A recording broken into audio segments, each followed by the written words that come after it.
भारत में बहुत जल्द 5G दस्तक दे सकता है। सभी कंपनी 5G सर्विस शुरू करने की टेस्टिंग शुरू कर दी हैं। आप ज़रूर इस समय 4G सर्विस यूज़ कर रहे होंगे, फिर चाहे वह किसी भी कंपनी की क्यों ना हो। पर ये 4G कहाँ से आया, इसकी शुरुआत कहाँ से हुई, 1G सर्विस में क्या था और आज क्या है, 1G से 5G तक का सफ़र कैसे तय हुआ, और क्या आप 5G में G का मतलब भी जानते हैं? आई एम श्योर आपको नहीं पता होगा। इन सभी चीज़ों को आज हम इस वीडियो में डिस्कस करने वाले हैं। इंटरनेट की दुनिया में कई बदलाव देखे गए हैं। पहले यूजर्स 1G का इस्तेमाल करते थे और अब 4G यूज़ कर रहे हैं। 1G से 4G तक का सफ़र न सिर्फ इंटरनेट दुनिया के लिए बल्कि यूज़र्स के लिए भी काफ़ी बदलाव लेकर आया है।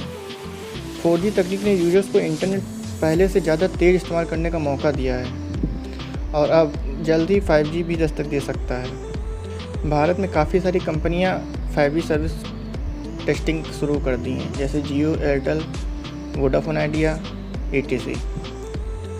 इस पर सरकार ने भी उन्हें मंजूरी दे दी है, तो इससे अंदाज़ा लगाया जा सकता है कि जल्द ही भारत में 5G सर्विस शुरू हो सकती है।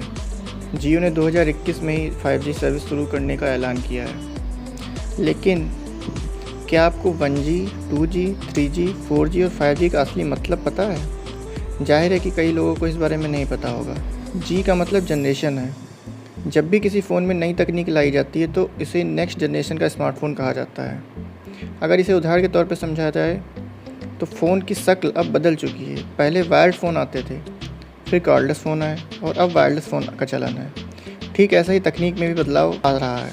वायरलेस फ़ोन के लिए 1G सबसे पहली जनरेशन थी। ये एनालॉग सिग्नल का इस्तेमाल करता था। इसे 1980 में पेश किया गया था। इसकी स्पीड लिमिट 2.4 kbps पर काम करता था।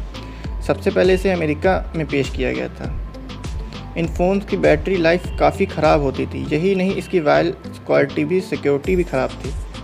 फिर 1991 में आई 2G तकनीक। ये GSM पर आधारित थी या डिजिटल सिग्नल इस्तेमाल करती थी। इसकी स्पीड 64 kbps थी। इसे पहले फ़िनलैंड में लॉन्च किया गया था। इन फ़ोन्स में SMS, कैमरा और मेलिंग जैसे सर्विसेज को शुरू किया गया था। फिर जैसे जैसे टाइम बीता, लोगों की रिक्वायरमेंट बढ़ती गई। फिर 2000 में 3G तकनीक आई।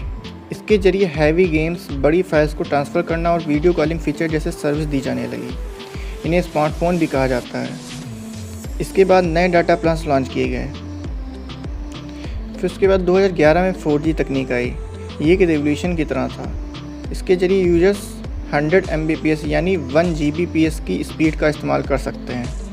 ये 3G से ज़्यादा महंगा है। हालांकि लुक के मामले में दोनों फ़ोन में कोई अंतर नहीं है। इसे ही आज हम लोग यूज़ कर रहे हैं। भारत में जब से जियो ने 4G सर्विस शुरू करी, न केवल जो इंटरनेट यूज़ करते थे वो, बल्कि जो नहीं यूज़ करते थे वो भी इंटरनेट सर्विस यूज़ करने लगे हैं। इससे मार्केट में कंपटीशन बढ़ा और बाकी कंपनियों को मजबूरन अपने प्लान सस्ते करने पड़े। अब ऐसा माना जा रहा है कि 2021 में 5G सर्विस शुरू हो सकती है। इसकी कनेक्टिविटी और स्पीड में कोई लिमिट नहीं होगी। ये फ्यूचर की वायरलेस तकनीक होगी। 5G सपोर्ट फ़ोन में ज़्यादा सिक्योरिटी होगी। ये 4G नेटवर्क का अगला वर्जन है। 5G में यूज़र्स को ज़्यादा स्पीड, कम लेटेंसी और ज़्यादा फ्लेक्सिबिलिटी देखने को मिलेगी।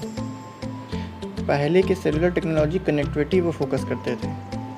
5G सेलुलर टेक्नोलॉजी इससे एक कदम आगे बढ़कर क्लाउड से क्लाइंट को कनेक्ट करेगा। 5G एक नए प्रोसेस के जरिए वन सिग्नल डिजिटल सिग्नल को डिफरेंस चैनल्स के रेगुलेट करेगा।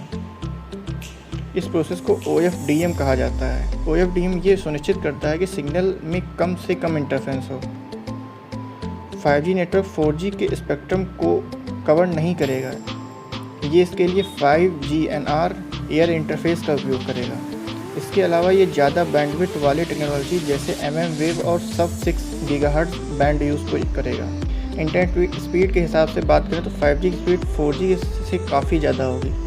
4G की पीक स्पीड 1 Gbps तक है। वहीं 5G की स्पीड की बात करें तो 20 Gbps तक है। इस स्पीड को पाने के लिए 5G सभी तरह के स्पेक्ट्रम को यूज़ करता है। इन स्पेक्ट्रम में लो बैंड, मिड बैंड और हाई बैंड तीनों शामिल हैं। इस वजह से ये सिर्फ हाई स्पीड कनेक्शन ही नहीं बल्कि ज़्यादा कवरेज भी देता है। 5G को इस तरह बनाया गया है कि 4G नेटवर्क 100 गुना ज़्यादा ट्रैफिक देगा। 5G में लेटेंसी भी कम देखने को मिलेगी। इससे लेटेंसी 1 ms तक जा सकती है। स्पीड के अलावा भी 5G कई जगह काम आने वाला है। इससे कनेक्टिविटी भी काफ़ी बढ़िया होने वाला है। 5G टेक्नोलॉजी से driverless car, health care, virtual reality, cloud gaming के लिए भी नए रास्ते खोलेंगे। क्वालकॉम के अनुसार 5G अभी तक $13.1 ट्रिलियन ग्लोबल इकोनॉमिकल आउटपुट दे चुका है। इससे हम अंदाज़ा ला सकते हैं कि 5G से एक नए वर्ल्ड की शुरुआत होगी। इससे फ्यूचर बहुत सिक्योर और नई टेक्नोलॉजी वाला रहेगा।